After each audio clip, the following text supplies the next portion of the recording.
Ok. C'est pas grave, je perds mon temps des fois. Aurélie, mais regarde qui c'est qui est venu nous voir ce matin. Aurélie. Attends 2 secondes, tu vas nous raconter ta vie là, ça fait longtemps que je t'ai pas vu. Ça fait comme les vieux potes qui ne sont pas vus depuis un an et qui ne savent pas par où commencer. On a mis en place tout ce que tu as dit, donc voilà, c'est aussi intéressant pour les nouveaux qui sont là de voir que ça marche. On a mis en place les belles paroles de Daniel. On a eu des réussites, des échecs. Là, on est rendu avec Thierry, on est à 200 000 en commission, je parle. Je ne sais pas si tu... 200 000 euros de chiffre d'affaires, Ouais. champion du monde. Mais ça changera, c'est 100 000 chacun, c'est déjà pas mal du tout. C'est très très Voilà, bien. exactement. Quand tu passes 8 ans à 100 000 euros de chiffre d'affaires, faut pas déconner, c'est génialissime. Aurélie, génialissime, je suis fier de toi.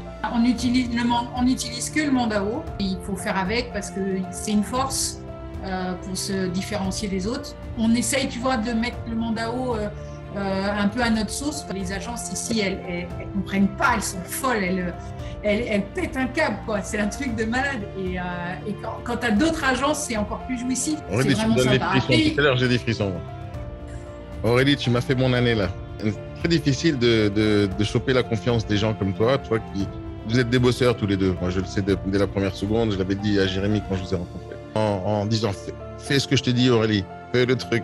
Et à la fin, tu le fais et ça marche. Et c'est très difficile de voir aussi le retour des gens, le résultat de ce qui se passe dans ton travail au quotidien. Et ça me fait plaisir. J'ai des frissons tout à l'heure là. Je suis content. Je suis fier, non, mais c'est vrai fier de qu'il vous. y avait longtemps que je voulais revenir te voir parce que c'est important pour les autres aussi de se rendre compte qu'au début, c'est la galère et qu'il y a tellement de choses qui te submergent que j'avais envie de pouvoir un peu t'envoyer un retour parce que même si toi, c'est ton taf de donner. Et en plus, Jérémy, ça lui a fait énormément de bien de te rencontrer. Tu vois, l'autre fois, on en a discuté tous les deux. Ça lui a fait énormément de bien de te rencontrer parce qu'il a évolué. Moi, je l'ai connu juste avant, en fait, qu'il te rencontre. Et je le connais maintenant en tant que manager. Il est métamorphosé. Tu vois, il essaye un peu de donner ce que tu donnes. Et il a une méthode maintenant. Voilà. Tu m'as tué ce matin. Mais d'habitude, c'est toi qui parles. Donc là, j'en ai profité. Là, j'ai du mal à parler. Là. Bonjour à toutes et à tous. La vidéo que vous allez voir maintenant, elle est très importante pour vous et elle est très importante pour moi. Vous allez écouter le parcours d'une négociatrice qui a commencé avec nous dans l'immobilier il y a 1 an et demi en tant que débutante et elle s'est lancée avec son mari pour faire de l'immobilier en tant que négociatrice. On l'a aidée, on l'a formée comme on le fait quasiment tous les jours et elle a disparu de mon radar pendant 6-8 mois. Et ce matin, elle a réapparu au B-Morning et elle m'a surpris en me racontant l'histoire et son histoire pendant cette période où elle n'était pas là.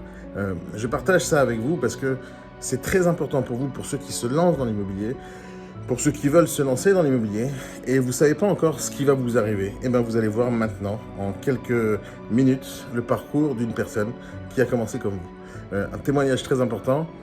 Et c'est une fierté absolue de présenter Aurélie Coudray, négociatrice en immobilier. Attention, la vidéo sera un tout petit peu longue, mais elle sera très intéressante. Elle va vous apporter beaucoup de motivation et beaucoup d'inspiration. Merci Aurélie pour ce témoignage. Ok. C'est pas grave, je perds mon temps des fois. Aurélie, mais regarde qui c'est qui est venu nous voir ce matin. Aurélie. Salut Aurélie, tu vas bien? Attends 2 secondes, tu vas nous raconter ta vie là, ça fait longtemps que je t'ai pas vu. Aurélie, raconte-moi tout. Qu'est-ce qui s'est passé? Tu passais la journée chez le notaire ou quoi? Salut. Ça va? Ouais, ma journée d'hier. Non, je sais pas, ça fait 1 mois, 2 mois que je t'ai pas vu, 3 mois que je t'ai pas vu. Qu'est-ce que vous avez fait là? Même un peu plus que ça. Ouais. Écoute, ça va, on a bien bossé. Je sais que vous cartonnez, tu racontes. Qu'est-ce que tu... ça fait, tu Raconte, sais, raconte les succès. ça fait comme les vieux potes qui ne sont pas vus depuis un an et qui ne savent pas par où commencer. euh, je sais que ça se passe bien pour toi parce que j'ai des retours. Et moi, je suis content quand les gens ils disparaissent parce qu'ils font des ventes. Moi, je suis pas content quand ils disparaissent quand ils ne travaillent pas. Donc, moi, ça me va. Hein. Juste raconte-moi les succès. Raconte-moi. Écoute, votre parcours depuis le début. on a mis en place tout ce que tu as dit. Donc, voilà, c'est aussi intéressant pour les nouveaux qui sont là de voir que ça marche. Moi, j'ai été débutante dans l'immobilier. Mon mari, on bosse tous les deux ensemble, lui aussi. Et puis, on a mis en place les belles paroles de Daniel. Pas tout, mais un certain nombre de choses. Et voilà, après, on s'est installé dans notre secteur et on a eu des réussites, des échecs. Voilà, une maison que j'ai vendue une première fois, que j'avais démarché au téléphone. Ça faisait 1 an qu'elle essayait de vendre toute seule. Je lui fais des jolies photos. Je mets ça sur le bon coin. Je fais une visite. La nana me fait une offre au prix. Tu te dis, c'est juste super. Juste la veille du compromis, la notaire me rappelle pour me dire que la cliente ne veut plus acheter. Bon, je me relance, je reprends le contact avec la vendeuse parce que c'était surtout ça le plus difficile. Je remets l'annonce, je reprends des clients, ils me refont une offre au prix avec un paiement à crédit. Le courtier m'avait confirmé qu'ils avaient ce qu'il fallait. Donc, on va chez le notaire, on signe, le compromis passe et finalement, ils n'ont pas leur crédit parce que le gars avait mitonné le courtier sur une somme qu'il n'avait pas. Voilà. Donc, le deuxième compromis capote et puis difficile de garder le contact avec la vendeuse, mais bon, elle m'a fait confiance. Et on lui a enfin trouvé quelqu'un et j'étais chez le notaire hier, donc c'était une belle histoire. Ça s'est bien terminé. Génial. On dit jamais 200. Ça fait combien de ventes les 6 derniers mois, là, ou l'année dernière, cette année? Là, on est rendu avec Thierry, on est à 200 000 en commission, je parle. Après, je ne sais pas si tu veux. 200 000 € de chiffre d'affaires? Ouais. Champion du monde. À deux, hein. Mais ça changera, c'est 100 000 chacun, c'est déjà pas mal du tout.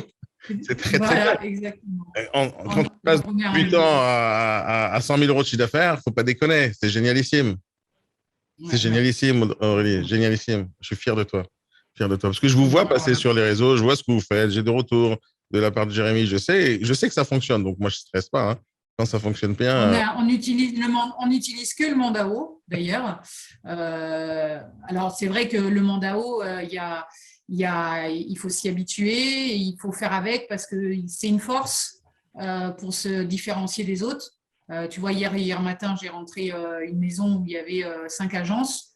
Le gars, il est en train de les démonter, il en enlève 3 parce qu'en fait, ils ont dit qu'ils avaient des clients pour reprendre le mandat et en fait, pas de news derrière, pas de visite, pas d'appel, rien. Enfin, bon, tu vois, la démarche classique, là, on est vraiment sur le vendeur qui est dégoûté des agents. Donc, j'ai quand même réussi à prendre le mandat hier, le mandat haut.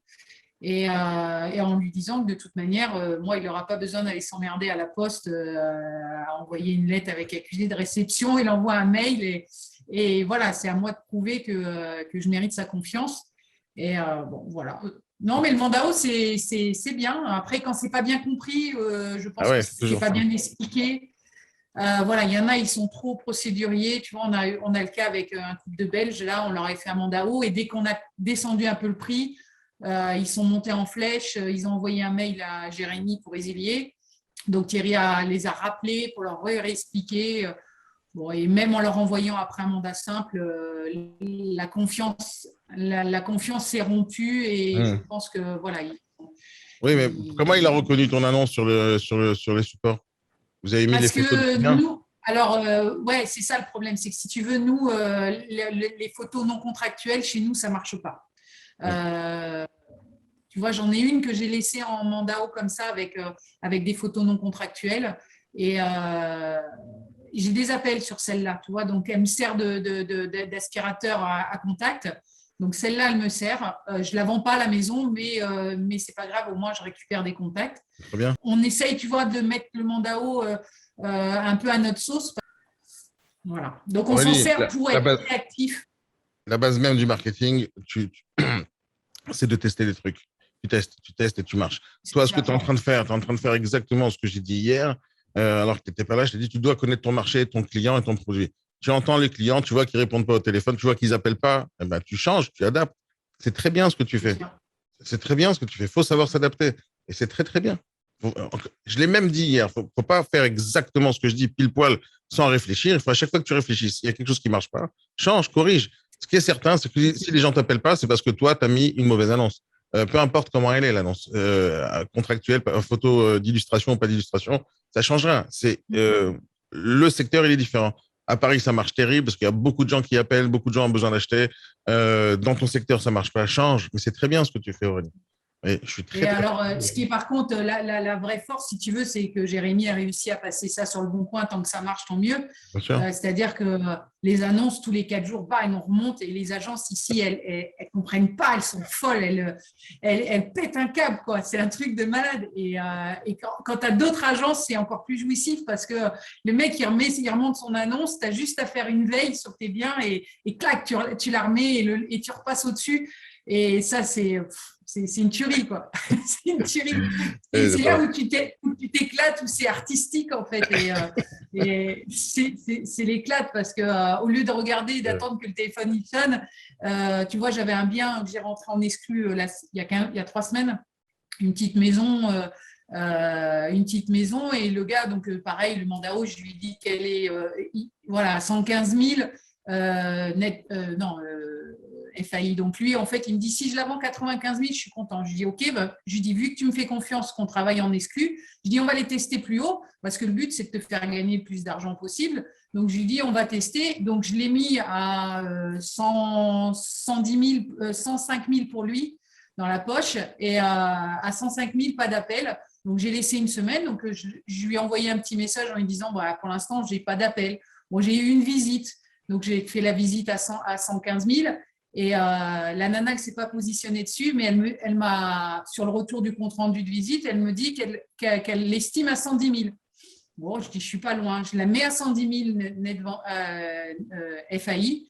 Et là, le téléphone, ding, ding, ding, ding, ding, ding, ding, à 5 000 € de différence, quoi. Le téléphone, il n'arrête pas de sonner. Voilà, hier soir, je suis allée faire 2 visites. J'en ai 2 qui sont un peu en concurrence, ils veulent négocier. Je dis, écoutez, ça va être difficile parce que tout le monde la veut. Donc, ouais, non, c'est vraiment sympa. C'est vraiment sympa. Après, tout à l'heure, j'ai des frissons, moi. Après, ce qui est difficile, c'est quand tu te laisses, tu vois, par exemple, on ne prend pas beaucoup de mandats, donc on les vend vite. En plus, le marché cette année, il a été super dynamique, donc c'est vrai que.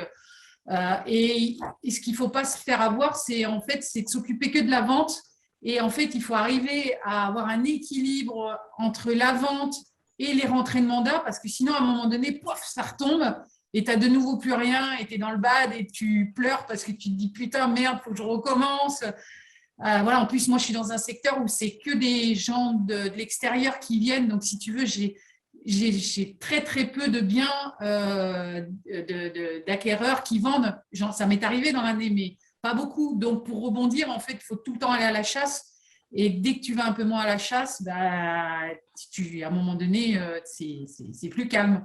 Donc, quand tu as aimé être dans l'action, quand c'est plus calme, tu pleures. Tu sais très bien, tu m'as déjà entendu 1000 fois le dire, il ne faut jamais s'arrêter de prospecter, juste jamais. Jamais, jamais. Toujours, jamais s'arrêter. Même si il y a des fois où ça se fait super naturellement, en fait. Oui. Il y a des fois où tu as un acquéreur qui arrive, ding, tu entends dans ta tête qu'il a une maison à vendre. Bon, celui-là, tac, tac, tac, tu le rentres, tu le rappelles, tu fais quelque chose, tu fais une action, ça rebondit.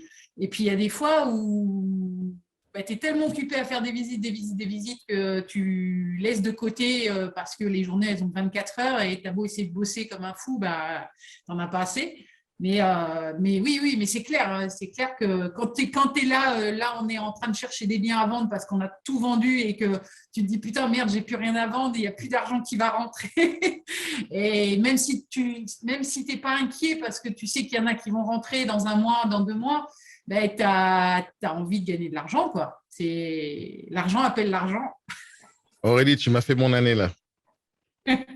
C'est très difficile de choper la confiance des gens comme toi qui vous êtes des bosseurs tous les deux. Moi, je le sais dès la première seconde. Je l'avais dit à Jérémy quand je vous ai rencontré. Et c'est très difficile, tu vois, de capter la confiance des gens en disant fais ce que je te dis, Aurélie, fais le truc. Et à la fin, tu le fais et ça marche. Et c'est très difficile de voir aussi le retour des gens, le résultat de ce qui se passe dans ton travail au quotidien. Et ça me fait plaisir. J'ai des frissons tout à l'heure. Là, je suis content. Non, mais c'est vrai qu'il y avait longtemps que je voulais revenir te voir parce que c'est vrai que je viens plus parce que effectivement, la demi-heure que je prends là, je l'utilise à faire autre chose. Donc, si tu veux, je viens pas. Mais Et en même temps, j'avais envie de te faire un retour parce que c'est important pour les autres aussi de se rendre compte qu'au début, c'est la galère et qu'il y a tellement de choses qui te submergent que j'avais envie de pouvoir un peu t'envoyer un retour parce que même si toi, c'est ton taf de donner. Et en plus, Jérémy, ça lui a fait énormément de bien de te rencontrer. Tu vois, l'autre fois, on en a discuté tous les deux. Ça lui a fait énormément de bien de te rencontrer parce qu'il a évolué. Moi, je l'ai connu juste avant, en fait, qu'il te rencontre.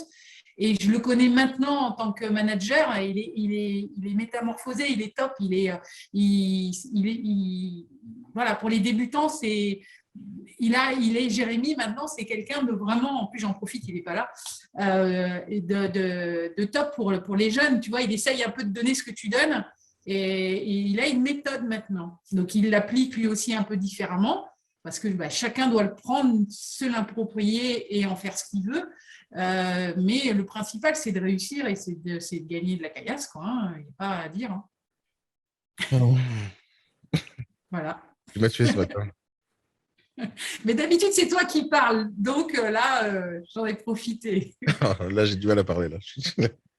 Cool.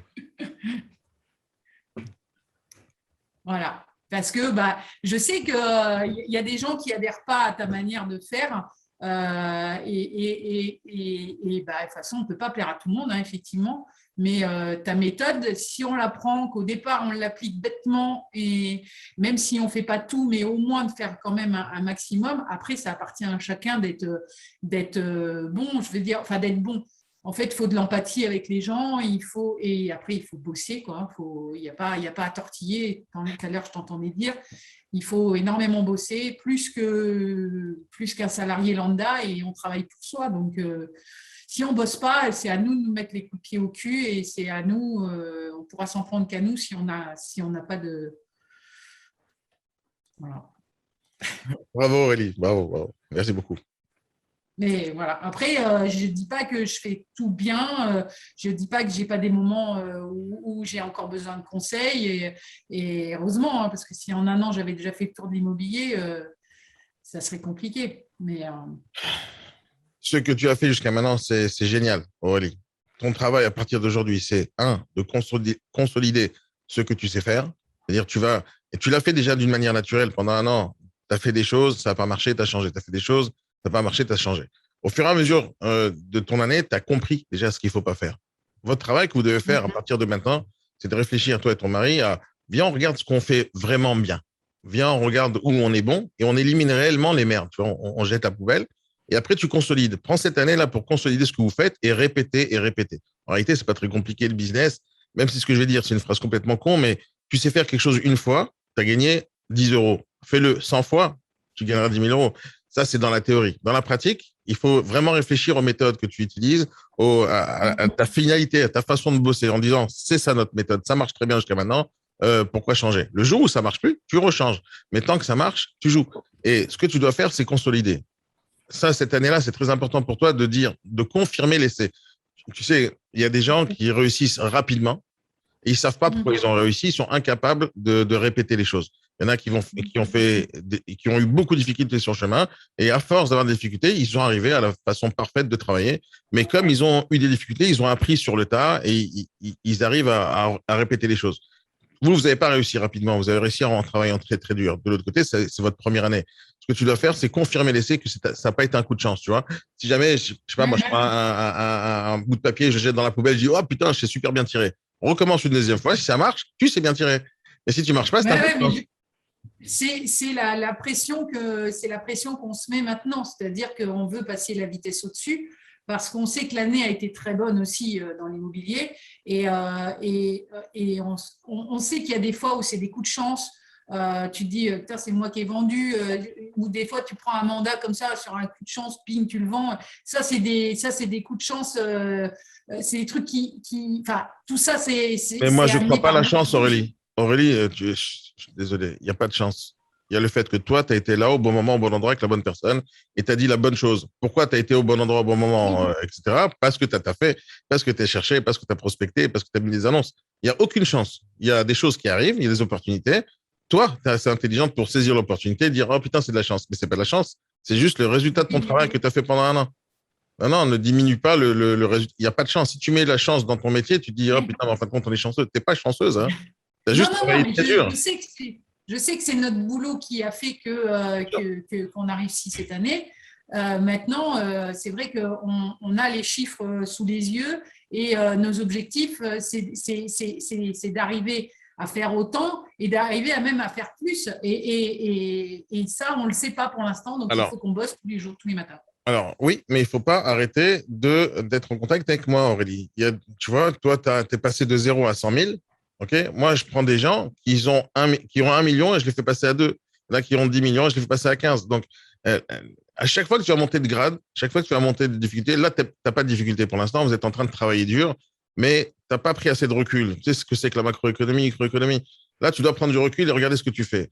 C'est pas le moment de se poser et dire c'est bon, on va inventer un truc, un nouveau concept. Non, c'est pas le moment. Là, tu dois continuer à faire ton boulot en consolidant.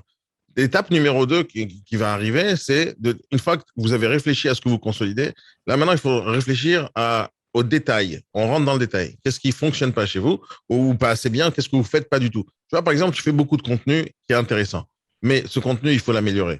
C'est-à-dire que c'est pas, tu vois, par exemple, je fais aucune vidéo ou pas assez de vidéos où tu parles. Vous faites pas des podcasts, vous faites pas de publications ciblées. Vous ne cherchez pas à créer une communauté autour de vous. Pourquoi? Parce que tu n'as pas le temps, tu bosses dur. Donc, vous allez gagner des sous. Il faudra peut-être réfléchir à acheter des services supplémentaires, des trucs qui vont vous aider à vous faire connaître un peu plus pour travailler sur la prochaine étape, qui est les recommandations, que ça retombe sur vous et que vous sachiez faire des choses d'une manière automatisée. Et certaines choses doivent être faites autour de votre communication et de votre notoriété. Ce que vous ne faites pas encore assez bien. Pourquoi? Parce que tu n'as pas le temps et tu bosses dur. C'est très bien. Sauf moi, je peux bosser dur toute la journée. Si je fais pas la communication que je fais, je génère pas des nouveaux clients. C'est comme ça, c'est la vie. Donc, la prospection, c'est tous les jours, la communication, c'est tous les jours, et le travail, c'est tous les jours.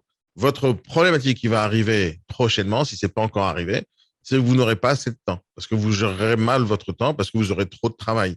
Ça, c'est quelque chose qui va t'arriver aussi, et y compris la fatigue et l'épuisement. Donc, votre travail, maintenant, quand vous gagnez de l'argent, c'est pas dire, c'est bon, on va aux Bahamas pendant 3 semaines. C'est, viens, on prend l'argent, comme je vous en ai déjà parlé plusieurs fois, c'est budgéter votre argent et commencer à réinvestir dans votre boîte. Réinvestir, c'est quoi? Tu n'es pas obligé d'acheter une nouvelle voiture si ta voiture marche, mais tu peux t'acheter un nouvel ordinateur, des nouveaux logiciels, comme tu peux embaucher des gens ou prendre des prestataires de services qui vont faire du contenu pour toi, des vidéos pour toi, etc., etc. Plus tu vas avancer dans la vie, plus tu vas devoir déléguer des tâches qui sont difficiles à faire parce que tu n'as pas de temps ou parce que tu n'es pas assez bonne là-dedans. Mais c'est à ce moment-là que tu réinvestis de l'argent dans ta boîte. Et plus tu vas faire ça et tu vas pas réfléchir à je veux gagner maintenant, je vais aller aux vacances maintenant, je veux dépenser maintenant, moins tu vas réfléchir aux dépenses, plus tu vas réfléchir à réinvestir ton fric. Par exemple, vous pouvez acheter des biens immobiliers aussi, hein, c'est-à-dire qu'à chaque fois que tu vas gagner des sous, mets l'argent dans des investissements immobiliers, ça serait quelque chose d'intéressant aussi.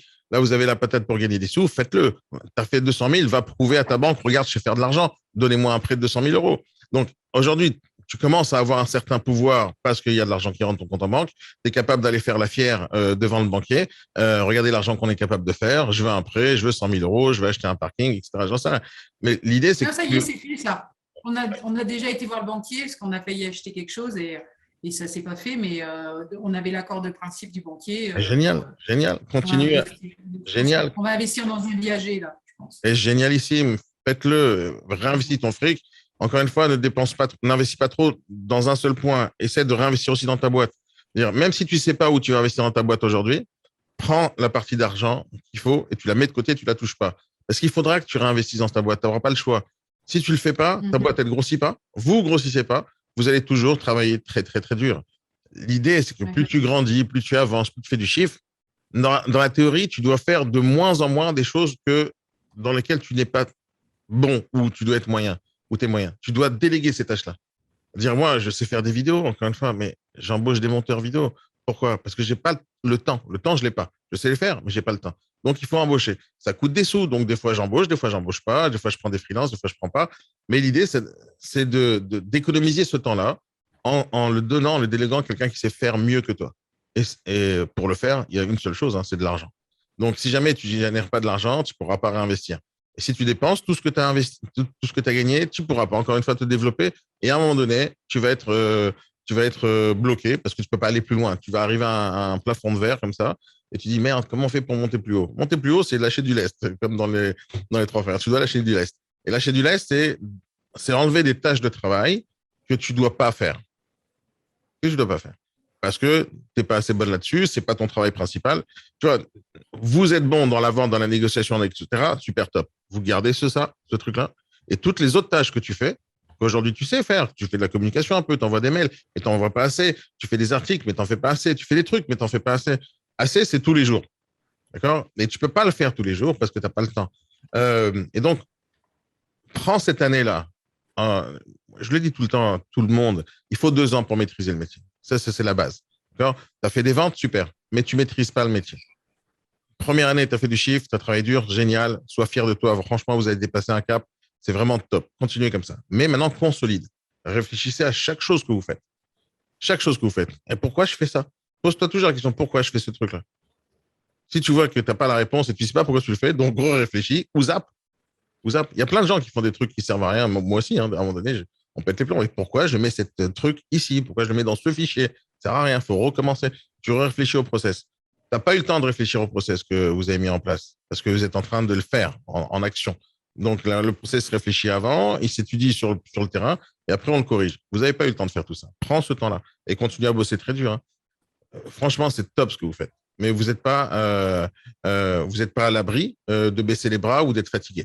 Donc, il faut vraiment consolider le travail, se poser et après réinvestir dans la boîte et te déléguer. Et déléguer des trucs que tu n'as pas envie de faire qui vont te générer de l'argent, bien sûr. Hein. Il y a des tonnes d'outils que tu n'utilises pas encore, que tu aurais pu utiliser. Il y a des tonnes de choses. La communication, c'est la chose la plus importante pour vous. Pourquoi? Parce que si tu fais 100 000 euros de chiffre d'affaires aujourd'hui ou 200 000 à vous deux, qu'est-ce qui te promet que l'année prochaine, tu vas faire encore 200 000? Qu'est-ce qui te garantit que dans 5 ans, tu feras encore 200 000? Donc, pour garantir ça, il faut que chaque jour qui passe, chaque personne que tu as rencontrée, chaque vendeur que tu as rencontré, chaque acheteur, chaque confrère, tu leur laisses un super souvenir et ces gens, ils ont envie de venir chez toi. Mais ça, c'est les gens avec qui tu bosses. Mais les gens avec qui tu bosses pas, qui ne te connaissent pas encore, c'est eux que tu dois traquer toute la journée, tout le temps.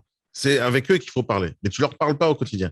Donc, comme tu es occupé à faire ton travail avec les gens que tu démarres, chez que tu prospectes, que tu vends, tu n'as pas le temps de parler à des futurs prospects. Tu n'as pas le temps de communiquer avec eux. Tu n'as pas le temps de tenir une relation avec eux, que ce soit par mail, réseaux sociaux, caméra, etc., ce que tu veux.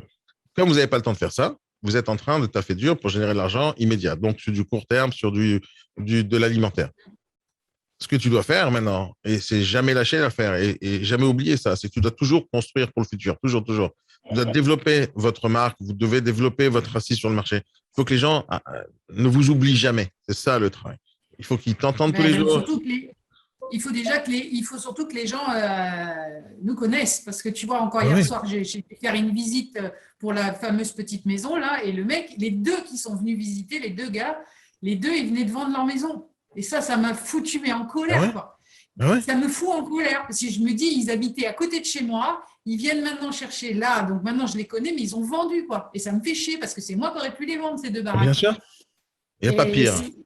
Et alors ça me fout en colère parce que je sais qu'il y a encore, il y a trop de gens qui ne nous connaissent pas et qui vont bêtement chez Plaza ou dans l'agence du coin parce qu'ils ne connaissent pas.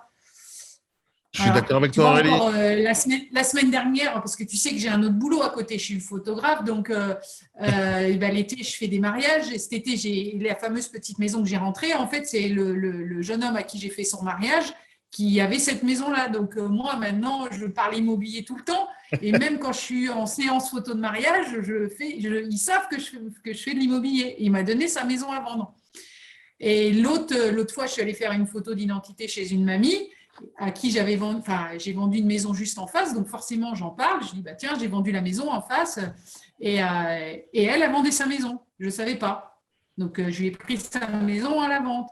Donc si tu veux, mon deuxième métier, même s'il me mange du temps aussi, il est complémentaire parce qu'il m'amène à rencontrer du monde, parce qu'à la campagne, si tu veux, je sors chez moi, tu vois, aujourd'hui il fait tout gris, je sors chez moi et il n'y a personne quoi, tu vois, à part les gens que je connais déjà quoi. Bien sûr. Non, mais c'est très bien ce que tu fais. Il faut rebondir sur chaque chose. Tu fais des mariages, tu rencontres des gens, c'est top. C'est très bien. Mais encore une fois, je vous le dis depuis le premier jour qu'on se connaît, Aurélie, et depuis le premier jour avec chaque négociateur, n'oubliez jamais de développer votre notoriété. N'oubliez jamais. Si jamais tu ne le fais pas, en réalité, tu fais de l'argent, mais tu perds cet argent. Parce qu'au lieu de travailler pour que les gens se rappellent de toi, que tu les relances, etc., au lieu de travailler là-dessus, tu dis, il faut qu'on vende, il faut qu'on vende. C'est très bien de vendre, c'est super de vendre. Mais si jamais tu ne construis pas une autorité, c'est compliqué. Essaye de réfléchir en escargot, c'est-à-dire là où tu es maintenant, tac, c'est là où tu es. Et tu dois réfléchir à te faire connaître comme ça, en escargot. Tu vois, tu augmentes le périmètre doucement, doucement. Au lieu de dire, je vais me faire connaître dans toute la France ou dans toute la ville ou dans tout le département, commence à dire, je vais me faire connaître d'abord dans mon immeuble. Déjà, je rencontre tout le monde. Il faut que je me fasse connaître dans cette rue. Il faut que tout le monde sache qui je suis. Et tu commences petit, petit. Ne réfléchis, ne pense pas que tu vas réussir à le faire ça, que tout le monde te connaisse en 6 mois. Non, ça va prendre des années. Juste, essaye d'aller dans le détail. C'est-à-dire, grappiller chaque personne un par rue et village par village, un par un. Tu dois tous les rencontrer, tous leur serrer la main, tous qu'ils reçoivent de ta part quelque chose. Tu dois avoir leurs coordonnées, leur mail, numéro de téléphone. Mais c'est un par un, un par un, un par un, un par un. Et plus tu vas le faire tous les jours, aujourd'hui, tu arrives à trouver un nouveau contact qui te connaît, top, c'est un. Demain, il faudrait que tu en aies deux. Et à chaque fois, tu dois devoir multiplier le nombre de personnes qui te connaissent. Plus tu vas faire ça, en fait, il faut que tu aies ça en focus dans ta tête. Il faut que tu aies ça en focus. Il faut, tu sais, je l'ai déjà raconté encore une fois 1 million de fois, mais un des meilleurs conseils que j'ai pu avoir dans ma vie, le meilleur conseil, et je ne savais pas qu'il était génial ce conseil. Je ne savais pas que c'était un coup de génie de ouf ce conseil, mais c'était le meilleur conseil en regardant en arrière que j'ai pu avoir dans ma vie. Un des premiers formateurs que j'ai pu avoir dans ma vie, quand j'ai commencé ma vie professionnelle, je ne savais pas ce que j'allais faire dans ma vie. Et donc, je suis parti faire un stage parce que je travaillais chez Nokia il y a très longtemps, ça y a plus de 30 ans. Et le gars, il me dit, écoute, ton taf de commercial, c'est pas très, très compliqué. Tous les jours, tu dois chercher à rencontrer au moins une nouvelle personne. C'est ce conseil qu'il m'a donné. Il m'a donné plein d'autres, mais ce conseil, il a résonné dans mon cerveau. Et j'ai fait des calculs tout simples.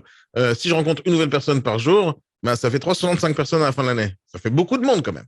Et si j'en fais 10 par jour, ben, ça fait encore beaucoup plus de monde. Ce calcul simple de multiplication, j'ai compris le principe d'avoir une personne nouvelle par jour. Aujourd'hui, qu'est-ce que je fais? Je fais ça par milliers. Par milliers. Tous les jours, je cherche à faire la communication, pas pour un par jour, mais tout le temps multiplier ça. Ça ne veut pas dire qu'avec tout le monde, je fais rien faire. Ça ne veut pas dire que tout le monde a besoin de moi. Ça ne veut pas dire que tout le monde a de l'argent. Ça ne veut pas dire que tout le monde veut acheter. Ça ne veut pas dire tout ça. Ça veut dire que plus les gens te connaissent, plus il t'aura plus de chances que les gens parlent de toi. C'est juste des chiffres. Tu as 3 personnes que tu connais, il y a une chance sur 3 qui parle de toi. Tant qu'on est 1 million, tu as beaucoup de chances qu'il parle. Il y a quelqu'un parmi ces 1 million qui parle de toi.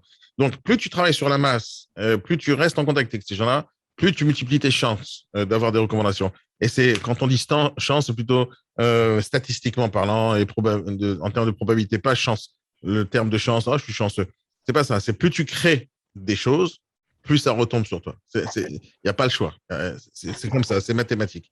Même si tu n'y crois pas. En plus, on sait que les gens parlent plus facilement des personnes en négatif qu'en positif. Donc, pour aller chercher du positif, pour que les gens disent « Ah, bah tiens, oui, je te connais une bonne agent immobilier », il faut faire beaucoup d'actions, effectivement, pour que ça soit en positif, quoi. Ah ouais. Après, si tu es nul, là, forcément, si tu es nul et que tu es con, là, on va parler facilement de toi. C'est vrai aussi. C'est pas le but. C'est pas le but, c'est pas le but. Mais quoique, tu sais, une pub, une bonne ou mauvaise, c'est toujours une bonne pub. Mais bon, ça dépend. Si ça se répète, tu vois. Si tu fais le buzz une fois sur une connerie, ok, c'est pas grave. Mais si tu fais ça tout le temps, après, tu as un mauvais nom. Non, mais encore une fois, ne te presse pas à devenir championne du monde quand tu es juste au début de ta vie. Tu vois, tu es juste au début de ta vie dans l'immobilier. Tu as le temps de mettre en place les choses. De toute façon, il faut prendre le temps parce que tu peux pas forcer les gens à t'aimer. Tu peux pas forcer. Les gens, ils vont t'aimer parce qu'ils pensent que tu es sérieuse, parce qu'ils pensent que tu as quelque chose d'intéressant à leur apporter, parce qu'ils pensent ci et ça et ça. Après, ils vont t'aimer. Mais si jamais tu n'as pas fait ce travail pour que les gens t'aiment ou les gens te connaissent ou que tu les aides d'une manière ou d'une autre, bah, ils vont pas t'aimer. Mais ça prend du temps. C'est-à-dire, rencontrer une personne nouvelle par jour, c'est compliqué en réalité. C'est vraiment très compliqué que quelqu'un de nouveau arrive dans ta vie, commence à écouter ce que tu as à dire. C'est très compliqué. Je fais ça tous les jours, mais c'est pas si facile que ça d'avoir quelqu'un qui est fan de toi ou qui est fan de tes produits, fan de tes services, fan de contenu, fan de tes produits, enfin, peu importe, c'est très difficile. Maintenant, quand tu arrives à le faire d'une manière régulière, ça marche. Mais il faut y croire, il faut chercher à vouloir le faire. Mais vous êtes dans la bonne direction, Aurélie. D'abord, merci beaucoup pour ce témoignage. C'était vraiment génialissime. Parce que, tu sais, tu as dit, les gens, ils ont du mal à parler de positif. Tu as raison, regarde, ça fait 6-8 mois que je t'ai pas vu. Il faut du temps pour que tu te réagisses, te dire, il faut que je lui dise un truc. C'est très gentil de ta part, en tout cas. Ouais, tu vois. Et moi, j'y crois quand même. ce matin, Thierry, il est parti à. Enfin, tu dois connaître, mais tu sais, c'est des cercles BNI? de recommandations professionnelles. BNI?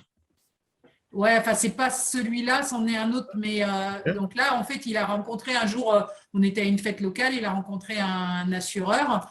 Et donc, en fait, là, dans le cercle, il est le seul négociateur immobilier.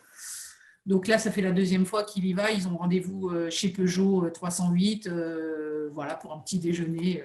Donc Génial. voilà, on se partage les tâches. C'est génial. Mais il y a plein de cercles comme ça. Le BNI, ça en fait partie. Et après, encore une fois, ça, c'est à l'ancienne. Mais après, il y a les réseaux sociaux qui sont beaucoup plus puissants que ça. Ce que tu fais en BNI, c'est cool, hein, mais tu pourrais travailler comme ça avec des partenariats tous les jours. Mais j'ai pas envie de te mettre trop de trucs à faire encore, Aurélie, parce que euh, j'ai pas envie que tu changes ce que tu fais. J'ai envie que tu rajoutes. D'accord? Euh, Mm. Si ça marche, ne change pas. Faut pas changer si ça marche. Ce qu'il faut faire, par contre, c'est ajouter des trucs. Donc, si Ah, vous mais de n'êtes toute pas façon, encore. tu vois, là, moi, je sais très bien la piste où on doit aller cette année. C'est quoi? C'est C'est la quoi? prospection physique. La prospection physique, on n'a quasiment pas fait de prospection physique. En fait, c'est difficile de tout faire. Donc, le temps de mettre tous les outils en place, de faire plein de choses. On a fait de la prospection téléphonique qui nous a généré beaucoup de business. Derrière, on a eu des recommandations. On a eu du business qui s'est fait naturellement avec le fichier acquéreur, le machin, le truc. Donc, si tu veux, tout ça, ça s'est mis en place. On a déjà tous ces outils-là que tu nous as donnés qui fonctionnent, qu'on utilise. Là, on est reparti dans la prospection téléphonique. Et on sait que la prospection physique, c'est quelque chose c'est une direction où on doit aller cette année qu'on n'a pas mis beaucoup en place parce qu'on a du mal à générer du temps tous les deux en même temps avec Thierry où on est disponible. Donc moi, des fois, ça m'arrive d'aller le faire tout seul. Lui, ça lui arrive d'aller le faire tout seul. On a fait des flyers, tu vois, personnalisés, puisqu'on a vendu beaucoup de maisons sur le même secteur. Donc, on en a profité, on a fait des flyers qu'on essaye d'aller distribuer dans la main des gens pour au moins qu'ils nous connaissent. Et ça permet d'engager la discussion. Euh, voilà, mais on sait que déjà, ça, on ne l'a pas encore exploité. Donc, Alors, essaie de le déjà, on rajouter a. doucement, doucement, graduellement. Je te donne un exemple. Quand tu vas faire une Mhm. visite pour des acheteurs, d'accord? Peut-être tu fais les visites groupées, peut-être pas, j'en sais rien. Imaginons que tu as un rendez-vous à 14 heures. Va pas au rendez-vous à 14 heures. Va au rendez-vous à 13h30 ou à 13 heures. Et tu fais une demi-heure de prospection autour de l'appartement et une demi-heure de prospection autour de l'appartement après. Une demi-heure avant, une demi-heure après. Comme ça, d'abord, tu commences à connaître le secteur et à chaque fois, surtout quand tu as un appartement qui tourne bien, il y a des appels, il y a plein d'acheteurs, d'accord? Et qui viennent visiter. Donc, chaque visite, c'est une opportunité pour toi d'abord de rencontrer les gens qui sont autour et ils vont te voir et tu vas leur dire ouais je suis revenu ici aujourd'hui parce que j'ai encore plein de visites sur un appartement que je suis en train de vendre parce que j'avais l'immeuble à vendre, on est en train de faire les trucs à la découpe, j'en sais rien. Et tu leur dis voilà je reviens aujourd'hui, si vous connaissez quelqu'un qui va acheter, je suis là, mais si vous voulez investir, vous voulez investir. Et il faut que tu profites du temps que tu es sur le terrain pour rajouter de la prospection de terrain sans en faire 2 heures ou 4 heures. Juste tu rajoutes une demi-heure à chaque fois. Tu vas pas la sentir cette demi-heure, devenir une demi-heure plus tôt, une demi-heure Ouais, plus ouais. tard. Non, mais Tu vas c'est pas la vrai que sentir. c'est très intéressant, effectivement. Maintenant que tu le dis, systématiquement, à chaque visite que tu vas faire, au lieu d'aller te déplacer, parce que nous, on perd beaucoup de temps, parce qu'effectivement, on est, alors là, tu vois, on a commencé à modifier notre secteur aussi. Avant, Mhm. on s'écartait beaucoup, là, on modifie notre secteur. Mais c'est vrai que c'est super intéressant. C'est d'une logique, en fait, mais c'est super intéressant juste d'arriver une demi-heure avant. En plus, c'est facile, tu sonnes, tu dis, bah oui, je suis l'agent, j'ai la maison en vente. Ça te donne déjà Ah oui. une bonne entrée en matière.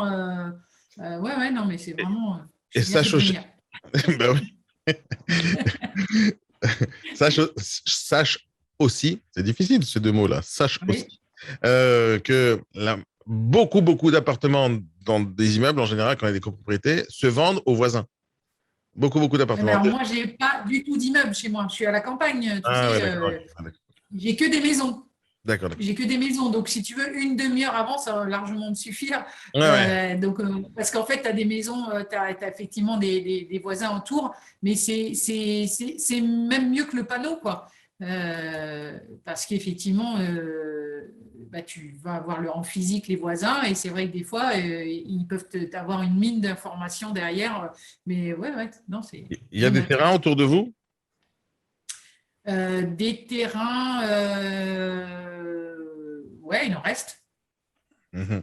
Euh, c'est bien les terrains pour de la pub, même si tu les vends pas. C'est très bien pour de la pub. Tu vas voir le mec, le propriétaire des terrains, ou tu vas le voir, tu négocies avec lui, ou tu lui poses pas de questions. Tu viens avec un panneau, et tu plantes, tu dis à vendre. Et tu génères des contacts, parce que c'est les terrains qui sont proches des routes, tu vois. Et tu génères du contact. À la fin, quelqu'un n'est pas content, il va jeter ton panneau dans la poubelle. C'est pas grave. Entre-temps, il y aura des milliers de voitures qui ont vu ta gueule. Donc, c'est pas très compliqué de faire ça. Ou tu demandes la permission à un gars qui a un terrain proche de la route. Tu vas dire, voilà, je vous paye 200 € par mois pour mettre mon panneau. Et tu fais un énorme panneau. Et tu génères du contact. À vendre, ou à acheter, ou à acheter, ou à acheter. Mais fais ça, fais ça. Même des gens, bien sûr, vous savez très bien faire ça avec les vendeurs avec qui vous vendez. Je peux mettre mon panneau vendu, ok, ça c'est bien. Mais tu peux multiplier ces panneaux-là dans toute la France sans avoir besoin de vendre le bien. Mm. En mettant un panneau à acheter, pas compliqué. Et tu payes le gars qui est à l'intérieur. Tu peux le payer 10 € par semaine ou 10 € par mois. Les gens, ils vont être contents d'avoir 10 € pour rien faire. Tu comprends? Il suffit que quand tu trouves des locataires et tu vois qu'ils sont un peu crevards ou ils ont un peu de mal à finir le mois, propose-leur 50 € par mois juste pour mettre un panneau à vendre. C'est de la pub. Ouais. C'est de la pub. Ouais. Et le panneau, tu mets ta tête, tu vois, agent immobilier. Si vous voulez acheter un bien immobilier, vous voulez investir, appelez-moi. C'est tout. C'est un panneau. Et surtout, mets ta tête. Hein. Mais pas juste Oui. ta tête. Le but, c'est qu'on voit ton visage. On voit ton visage. On voit ton visage. Et fais-le autant que possible. C'est à ce moment-là que je te dis de prendre de l'argent et le réinvestir. Et le réinvestir. Vous n'avez jamais fait ça. Vous n'avez pas pris un budget de publicité pour vous. Vous n'avez jamais fait ça. Vous avez fait un budget de publicité pour vendre des biens, mais pas pour vous faire connaître. Et ça fait partie des choses qui ne coûtent pas très, très cher, tu sais. Ça ne coûte pas très, très, très cher. Tu prends 5 € par jour, tu mets sur les réseaux sociaux, tu deviens une star dans un an. Tu deviens une star dans un an. Ça, on va le faire aussi pour générer. On n'a pas encore fait de sponsoring, mais si tu veux, Facebook, tu sais, je sais pas si c'est à toi ou à Jérémy, j'avais dit, mais je me suis fait pirater mon Facebook. Enfin, pas pirater mon compte, mais en fait, ils ont réussi à rentrer sur mon compte. Ils ont réussi à créer une page depuis mon compte. Une page pour du sponsoring de PlayStation 5. Et ils ont pris mon compte Facebook pour mettre de la publicité sponsorisée pour la PlayStation 5, 100 balles par jour. T'es sûr que c'est pas ton fils qui fait des conneries? Non. Ça aurait pu, mais je vois pas ce que ça lui aurait rapporté de faire du sponsoring pour la PlayStation 5. Je te jure, un truc de fou. Mais... Donc là, je m'en suis vite rendu compte. Donc voilà, j'ai perdu 300 balles. Mais ouais, quand même. Mais donc j'ai fait bloquer mon compte PayPal via mon compte Facebook pour plus que ça puisse se faire. Quoi. Ça c'est une connerie. Mais tu as changé le mot de passe de ton compte au moins? Oui, bah oui, quand même. C'est très difficile de hacker Facebook ou Google. Hein. En général, les gens ils connaissent ton mot de passe.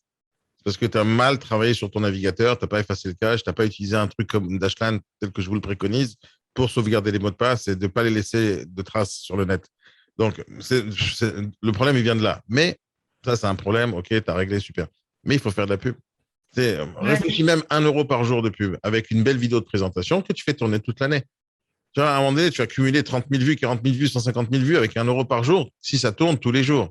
Mais tu vas voir que si jamais tu fais une belle vidéo telle que tu sais les faire, mais que ta tête soit bien claire, toi et ton mari, tu vois, et qu'on comprenne que vous êtes des agents immobiliers dans le secteur, tu fais une belle présentation, vous travaillez bien le texte, vous faites une vidéo de 30 secondes et tu publies. 30 secondes, 1 minute. Hein, mais juste une présentation. Et tu investis 1 € par jour. Commence avec ça. Commence avec des trucs pas chers. Vous venez de faire entrer 200 000 balles. Tu n'as pas 150 balles par mois à mettre dans de la publicité. Déjà, ça, c'est un bon début. Mais ce n'est pas le top du top, mais c'est un bon début. Mais l'idée, c'est de faire des actions qui vont être en plus de ce que tu fais tous les jours et sans que tu travailles, en réalité, juste en payant, les gens ils commencent à te connaître. Quand tu fais tourner la même vidéo, tu leur poses une question à la fin et qu'il y aura des commentaires, ça peut te générer plein de trucs. Mais ça, c'est des actions qui ne coûtent pas beaucoup d'argent, mais qui ont un énorme retour, et que tu vas peut-être pas t'en rendre compte tout de suite, parce que les gens, il faut qu'ils voient ton visage plusieurs fois par jour pour se rendre compte qu'il y a quelqu'un comme toi. Pars du principe que... Ouais, puis après, il faut qu'ils suivent. Après, l'intérêt, c'est qu'ils nous découvrent sur Facebook et après, qu'ils commencent à nous suivre. Et je sais. Bien sûr, mais il faut débuter par quelque chose. Regarde bien. Vous travaillez dur, vous faites 200 000 € et vous n'avez pas fait une seule pub. ciblés sur les réseaux sociaux. Part du principe que la majorité des négociateurs immobiliers sont comme toi. Et c'est là l'opportunité que vous avez tous. Quand je vous pousse à faire de la communication sur les réseaux sociaux, il y en a tellement qui le font, pas tellement. Et l'opportunité, elle est là. Soyez les premiers à le faire. Il y en a de temps en temps qui font, mais très peu, vraiment très peu ont quelque chose d'intéressant à dire. Et ceux qui ont quelque chose d'intéressant à dire, ils font des chaînes YouTube, ils deviennent YouTubeurs parce qu'ils savent parler. Mais le but, c'est pas d'être YouTubeur, le but, c'est pas d'être ultra communicant et ultra extraverti, mais c'est prendre son courage à deux mains, écrire un super beau texte, bien s'habiller, mettre une belle caméra, surmonter sa peur, faire un travail d'une minute de vidéo, et là, c'est parti. Et après, tu investis de la pub. Tu vois même, toute notre vie, on a été euh, euh, manipulé grâce à la publicité d'Evian, par exemple. Combien de fois tu as vu la même pub d'Evian pendant 153 ans? Combien de fois tu as vu la pub de Coca-Cola? Toute la journée, il y a les mêmes pubs. Et de temps en temps, ils changent la musique, de temps en temps, ils changent d'acteur. Une fois tous les 10 ans, ils changent le truc. Et jusqu'à aujourd'hui, j'ai des chansons de pub que je ne peux pas oublier. Tampon avec ça récure, ça régresse. Des trucs comme ça. Mais toute ma vie, j'ai vu ces pubs-là quand j'avais 4 ans. Et je me rappelle encore de toutes, pulque au citron, tous ces trucs-là. Mais c'est les mêmes pubs qu'on a vues pendant des années. Les mêmes. À la fin, ça rentre dans le cerveau, ça t'a fait un trou dans le cerveau. Et il y a un truc qui s'appelle pulque au citron ici là. Ça bouge pas. Il y a pulque au citron, il y a tampon Jex, il y a tous ces trucs-là. Et Coca-Cola, c'est ça, et McDonald's. Toutes ces pubs-là, elles sont dans notre cerveau. Mais pourquoi? C'est répétition. À la télévision, ça coûte 300 000 euros de faire une pub. Là, ça va te coûter 1 euro par jour. Faut pas déconner. Dire, au lieu d'aller bouffer sushi ce mois-ci, tu vas pas, tu as déjà 15 euros. Au lieu d'aller au McDo, tu vas pas, tu as déjà encore 15 euros. Déjà, tu as 30 balles. Je ne suis pas vaccinée, donc déjà, tu vois, je fais des économies sur le restaurant. Alors, putain, investis 60 balles. Je suis riche. Mais c'est vrai qu'on a fait des économies, de l'autre côté, on n'a pas kiffé. Mais commencez à réfléchir un tout petit peu pour faire des tests déjà, comme tu as l'habitude de faire, mais une vidéo, une fois que tu l'as faite, c'est un gros travail au départ, tu le sais très bien, mais après, une fois qu'elle est faite, elle est faite. Une fois qu'elle est faite, elle est faite. Et c'est ça la magie de tout ce qui existe. Si jamais elle tourne bien, parce que tu as dit quelque chose de tellement puissant qu'elle tourne, super, mais ça arrive rarement, ça. C'est comme faire un tube en musique. Ça arrive rarement que tu fasses le buzz de manière exprès, tu vois. Ça existe rarement. Par contre, faire le buzz en payant de la publicité, ça, tu peux le faire tout seul en contrôlant. Dis, je veux que tout le monde la voit, cette vidéo. Plus tu vas investir de l'argent, plus les gens vont la voir.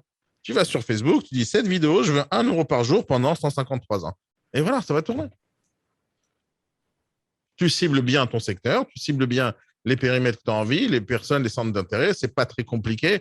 N'importe quel abruti sait faire ça aujourd'hui, donc c'est pas compliqué. Tu maîtrises le budget et tu y vas. Commence par ça. Commence par des petits trucs sympas. Est-ce que sur la vidéo, par exemple, si je pars sur l'idée de partir sur toutes les parties, comment dirais-je, toutes les parties négatives, tu vois, par exemple, Pierre, le client que j'ai vu hier, il était dégoûté des agents immobiliers parce qu'ils l'ont appelé en le démarchant en lui disant qu'ils avaient un client et donc ils lui ont fait signer le mandat et derrière, il n'y a pas eu de visite, il n'y a pas eu de retour. Il m'a sorti mais toute la déballe pour laquelle les gens ne veulent plus avoir affaire aux agents immobiliers. Est-ce que si je pars sur ce discours-là, est-ce que tu penses que c'est quelque chose s'il y a une vidéo qui doit tourner, s'il y a une vidéo qui doit tourner immédiat, c'est une belle vidéo de présentation avec un super conseil au début pour que les gens accrochent. Mais une vidéo de présentation, un truc super intéressant où tu vas attirer le maximum de personnes dans ton secteur. Une vidéo de présentation, si tu veux, je peux même essayer de te rédiger un texte et les gens pourront s'en inspirer pour faire la même chose. Mais l'idée, c'est la vidéo de présentation que tu vas financer. D'accord ? Celle-là, le but, c'est qu'on voit bien ta tête. On voit bien ta tête, on te voit bien parler et on te voit en action parce que tu vas prendre des shoots quand tu es en train de marcher pour prospecter, quand tu prospectes au téléphone. On te voit en action et en même temps, tu parles et tu racontes quelque chose d'intéressant. Et on en avait fait une avec Thierry. On en avait fait une, tu l'avais vu ou pas ? Sûrement, tu sais, je vois tout passer, mais je ne me concentre pas spécialement. Mais de l'autre côté… Elle n'est pas assez notre tête encore. Ouais. Mais on avait fait ça en fait. Je te la renverrai pour que tu me dises ce que tu en penses. Mais le reproche que je pourrais te faire sur chacune de tes publications, d'accord ? C'est pas le contenu, hein, c'est le fait que je vois pas assez bien ta tête. Je veux qu'on se concentre sur ton visage, d'accord ? Ou ton nom et ton prénom, ou quelque chose qui va faire que quand on te croise dans la rue, on te reconnaît. C'est ça le plus important, je t'assure. Hein. C'est ce truc-là, ce lien. Tu connais ce truc-là que quand tu as déjà vu quelqu'un, tu dis, je le connais, je l'ai déjà vu quelque part. Tu connais quand tu croises quelqu'un, tu dis, je le connais, j'ai déjà vu quelque part. Et ce truc-là, ce petit truc-là, peut créer un lien tout de suite dans un restaurant, par exemple. Tu es dans un bar et quelqu'un de loin dit, mais je la connais, elle.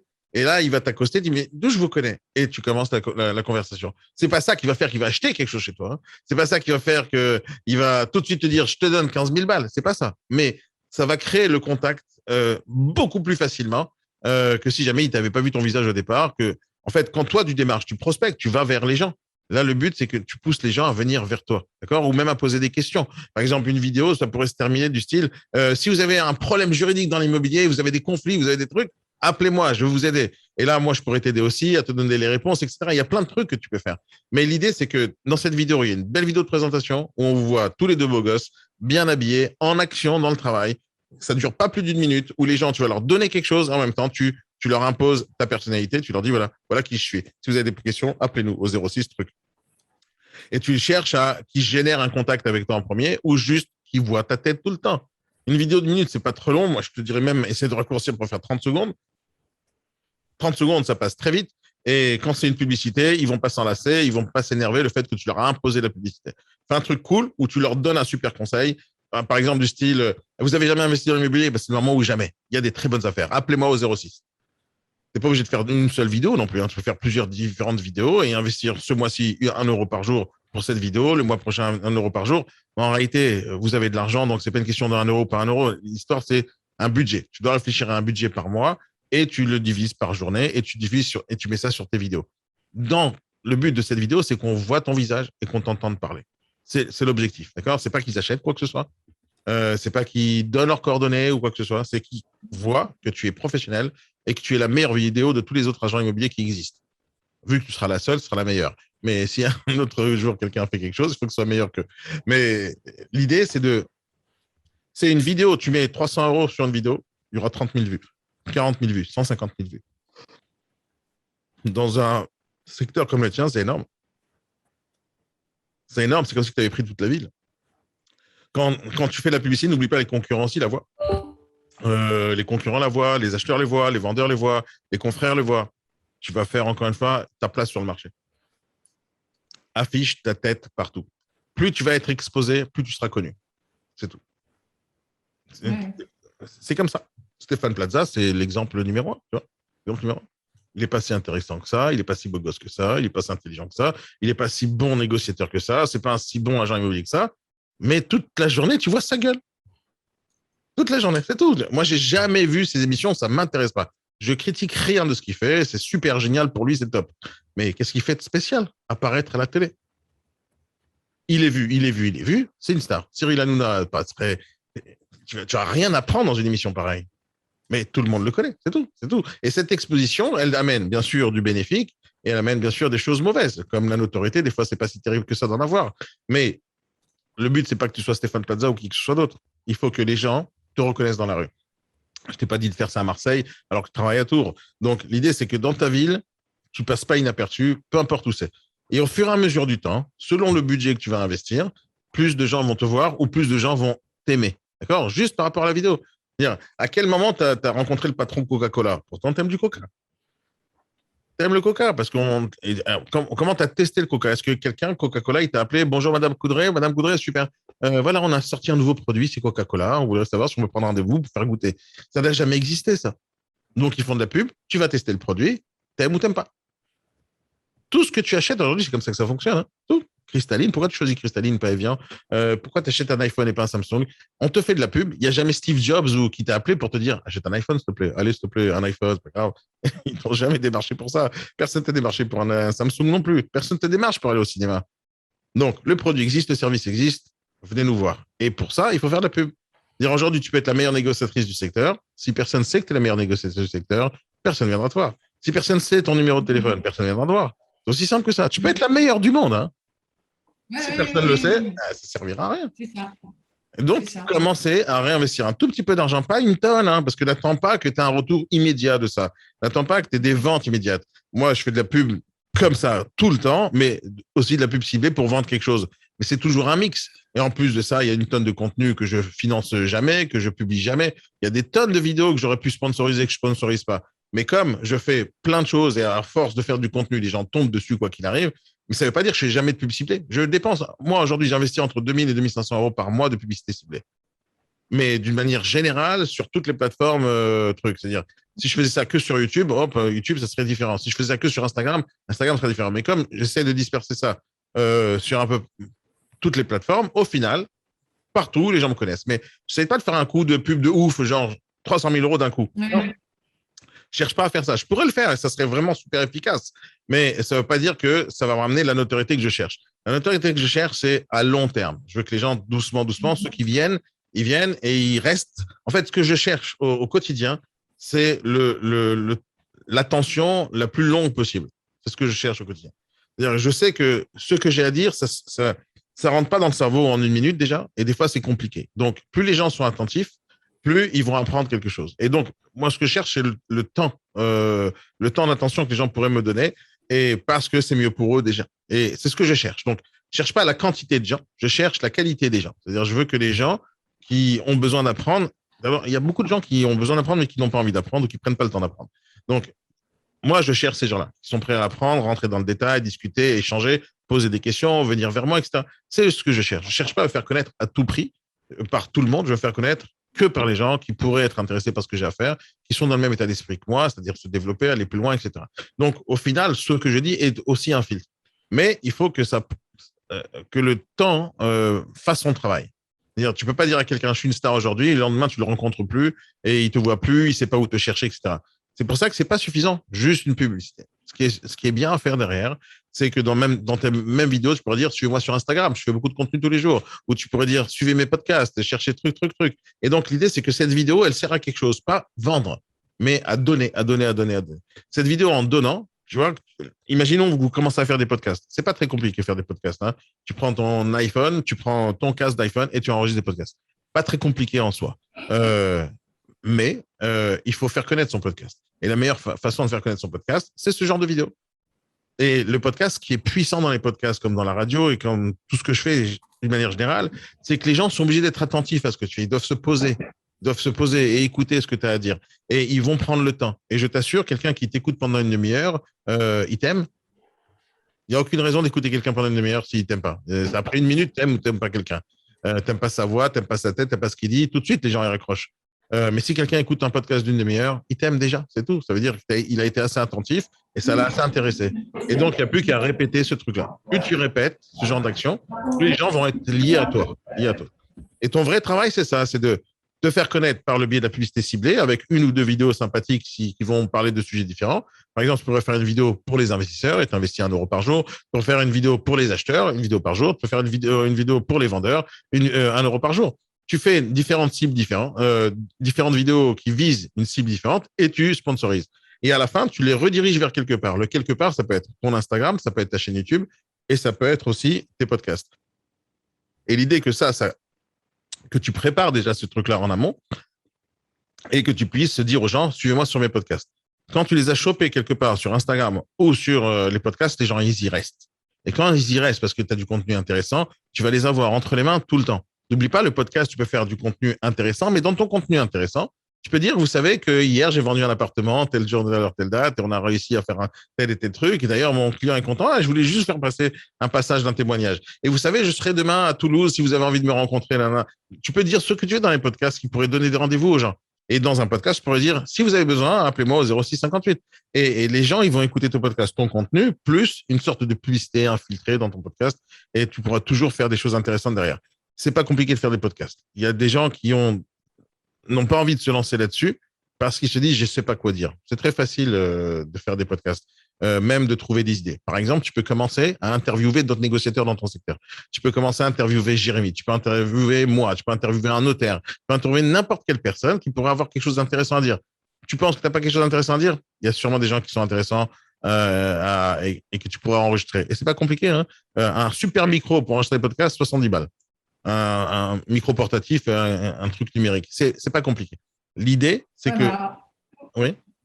Ouais, excuse-moi, je te coupe 2 minutes. En fait, c'est que toi, tu parles toute la journée. Tu vois, tu parles Et moi, quand je parle en direct, avec des vendeurs, des acquéreurs, je bégaye pas, je suis naturelle, tu vois, comme je peux être là. Et par contre, à partir du moment où je suis, et ça c'est normal, c'est parce qu'on n'en fait pas assez souvent, et je sais que tu sais déjà ce que je vais te dire, quand tu te filmes ou quand tu t'enregistres à la voix, eh ben, tu perds tes moyens, et du coup, ça te prend un temps pour enregistrer une vidéo qui dure 1 minute. Tu es obligé de t'y reprendre 150 000 fois. Et même si tu as tout préparé, même si tu as scénarisé ce que tu veux faire, ce que tu veux dire, au début, c'est hyper compliqué parce que ça te demande un temps infini pour arriver à faire une petite chose. Je comprends ta peur, elle est irrationnelle. C'est pas de la peur, Non, non, je comprends. parce que là, c'est du vécu. C'est du Je vécu comprends. parce que si tu veux ce que tu as fait, je l'ai mis en place. Des vidéos, j'en ai fait quelques-unes, des blogs, j'en ai fait quelques-unes, des podcasts, je n'ai pas essayé encore. Mais si tu veux, ça ne veut pas dire que je ne veux pas le faire. Ça veut dire que ça demande tellement de temps pour que ça devienne naturel et que ça te prenne. Toi, tu vas faire un enregistrement d'1 minute, ça va te prendre 1 minute. C'est ça. Mais c'est après des années de travail, Aurélie. Ne cherche pas à être comme moi aujourd'hui alors que tu n'as pas fait une fois. Moi, c'est juste des années. C'est pas un truc. J'ai pas un talent inné, Aurélie, je t'assure, j'en ai pas. C'est juste beaucoup, beaucoup de travail. Mais regarde, je vais te faciliter la vie. Commence par des trucs simples, d'accord? Podcast, c'est super simple quand on parle de communication puissante. Hein. C'est plus simple que de faire une vidéo. Vidéo, c'est complexe il faut du matériel, il faut du montage derrière, etc., etc. Le podcast, c'est beaucoup plus simple pour plusieurs raisons. Première raison, c'est que tu n'as pas la caméra déjà. Donc, tu n'as que le micro. Le principe même du podcast, c'est de se lâcher un tout petit peu plus que ce que tu ferais en vidéo. En vidéo, par exemple, tu vas couper les blancs. En vidéo, par exemple, tu vas essayer de faire que la vidéo soit dynamique parce que les gens, ils n'ont pas trop le temps de regarder l'écran et de s'arrêter, de faire absolument tout ce qu'ils font. Le podcast, c'est pas ça. Le podcast, les gens, ils sont capables de faire leur vaisselle, leur jogging, travailler en écoutant un podcast. Et ils sont beaucoup plus relax. Ils n'attendent pas que l'information, elle arrive tout de suite. Dans les podcasts, tu vas m'écouter. Je monte jamais mes podcasts. Hein. Aucun de mes podcasts est monté. D'accord? À part mettre l'intro et l'outro, une pub, jamais je coupe ce que je dis ou je découpe. Je fais pas. Au moment où j'enregistre des podcasts, c'est uniquement podcast. Hein, pas quand j'ai enregistré une vidéo d'abord et après je la transforme en podcast. Quand j'enregistre des podcasts, c'est moi et mon micro. Des fois, je suis allongé sur mon lit. Des fois, je suis dans un fauteuil. Des fois, je suis sur ma terrasse. Une fois, j'étais à la plage. J'ai enregistré une vingtaine de podcasts à la plage. Donc, je mets mon micro et je mets le casque et je suis en train de bronzer et je parle. Les gens, ils savent pas que je suis à la plage, mais moi, je suis détendu. Et donc, la façon dont je fais les podcasts, c'est une conversation que j'ai avec quelqu'un. C'est comme si tu étais taré, tu parles à toi-même, d'accord? Mais tu racontes tes idées et tu es relax. C'est-à-dire, ne cherche pas à avoir un truc performant, efficace et dynamique, c'est pas ça. Tu dois avoir une idée en tête. Voilà, je veux parler de ça et tu élabores en disant tes pensées, d'accord? Sans avoir un stress de bégayer, pas bégayer. Dans mes podcasts, il y a plein de fois où je dis, je réfléchis, mais attendez 2 secondes, attends, c'est quoi l'idée? Parce que je suis en train d'inventer le podcast au moment où je le fais. Parce que là-bas, c'est une sorte de plateforme beaucoup plus libre où les gens ont envie de te connaître et envie de découvrir tes pensées. Ils n'ont pas spécialement envie que tu leur dises, tiens, fais ci, fais ça, une astuce rapide. Ça, ils ont YouTube pour ça, ils ont TikTok pour ça, ils ont Instagram pour ça. Le podcast, c'est une façon très intime de dire ce que tu as à dire à des milliers de gens. Les gens, ils ont ta voix dans leurs oreilles. Des fois, ils sont concentrés en train de fumer une clope, en train de boire une bière, en train d'écouter des trucs. Une fois, j'ai vu c'est pas une fois, plusieurs fois, il y a des gens, je les ai vus en train d'écouter la radio et donc des podcasts aussi pendant qu'ils conduisaient. Et c'est juste génial, tu vois. Mais quand ils font ça, les gens, c'est pas comme écouter de la musique. Je veux absolument la musique qui m'intéresse. Quand c'est des sujets intéressants, les gens, ils se posent et ils écoutent. Et ne cherche pas d'abord à faire des montages ou à être parfaite quand tu parles. Juste sois toi-même. Regarde, quand tu me parles ce matin, tu bégayes pas, tu dis pas de conneries, tu parles bien français, tu es bien posé, tu fais des belles phrases. N'aie pas peur. Tu crois que tu es nul, mais tu es excellente déjà. Comment tu peux faire 200 000 si tu ne sais pas parler? Comment tu peux faire 200 000 si tu ne sais pas convaincre, etc., si tu n'as pas des méthodes et techniques? Comment tu peux faire? C'est pas possible. Tu es déjà championne, sauf ta peur de ne pas l'être. OK, donc l'idée, c'est que ce que tu dois faire, c'est fais comme moi. Prends un bout de papier ou Evernote ou n'importe quel outil et tu as des idées pendant la journée. Tu dis, j'ai une idée. Hop, de podcast. J'ai une idée de podcast. J'ai des documents entiers, des Google Docs entiers d'idées, juste d'idées.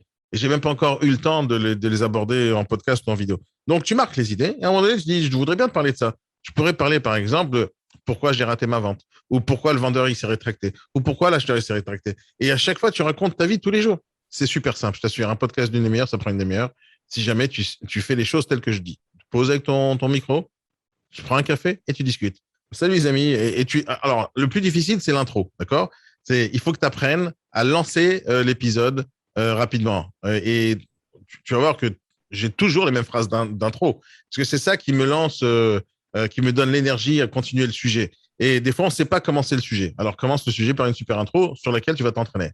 Bonjour à tous, j'espère que vous allez tous très très bien. On va commencer aujourd'hui cet épisode. Aujourd'hui, j'ai envie de vous parler de ça. Et c'est le sujet, il commence là. Mais au départ, la dynamique était avec l'intro. Entraîne-toi sur l'intro et tu vas voir que la suite, elle va être beaucoup plus calme, beaucoup plus douce et beaucoup plus facile à parler. Si tu vas chercher à élaborer des sujets avec des recherches et des trucs et des références sur Internet, là, ça prend des heures. Mais si tu balances tes pensées à la direction de ta cible, imaginons que tu cherches à viser les acheteurs, tels que je le préconise, ou les investisseurs, et quand tu vas leur parler, il y a plein de sujets autour d'eux. Il y a plein de sujets. Comment faire une offre qui va passer? Pourquoi il faut faire une offre à l'agent immobilier, même si le bien est surcoté ou surévalué sur les sites d'annonces? Pourquoi il faut pas travailler avec un agent immobilier? Pourquoi il faut travailler avec moi? Pourquoi il faut pas travailler avec les autres? Pourquoi il faut acheter un bien immobilier? Il faut investir très tôt quand on est jeune. Pourquoi il faut être locataire quand on est jeune et très vite commencer à acheter, etc. Tu as des tonnes de sujets que tu pourrais élaborer.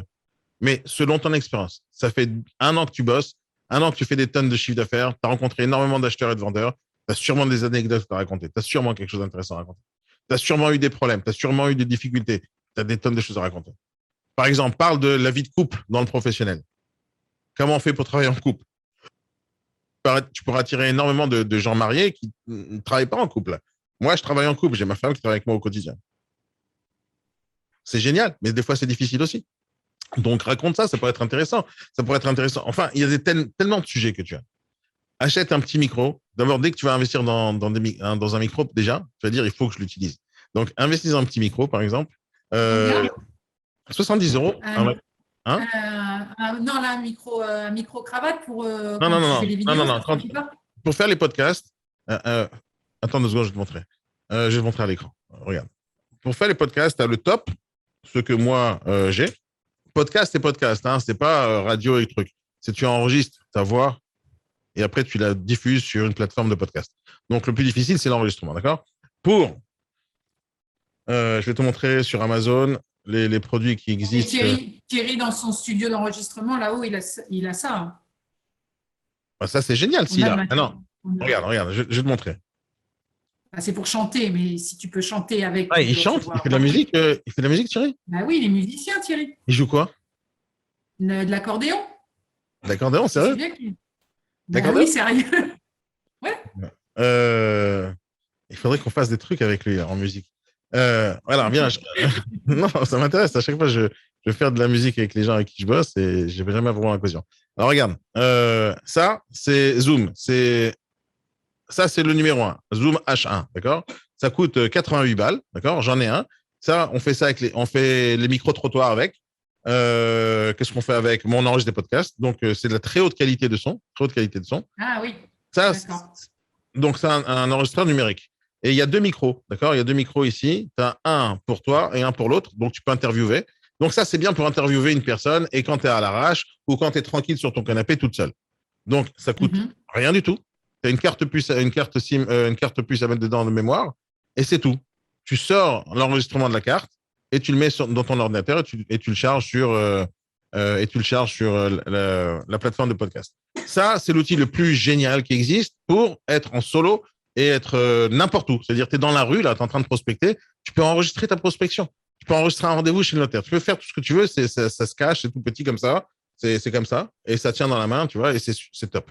Le jour où tu vas avancer beaucoup plus loin dans les podcasts, et tu vas aller avec un truc beaucoup plus important, tu vas acheter le H6, ce que moi j'ai.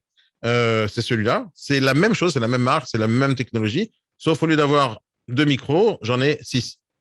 D'accord? Donc, je peux mettre plusieurs intervenants. Je me balade avec ça. Là où je vais en vacances, je l'ai toujours avec moi. Parce que des fois, je fais des interviews. Des fois, je peux mettre 6 personnes autour d'une table juste en branchant des câbles et des micros.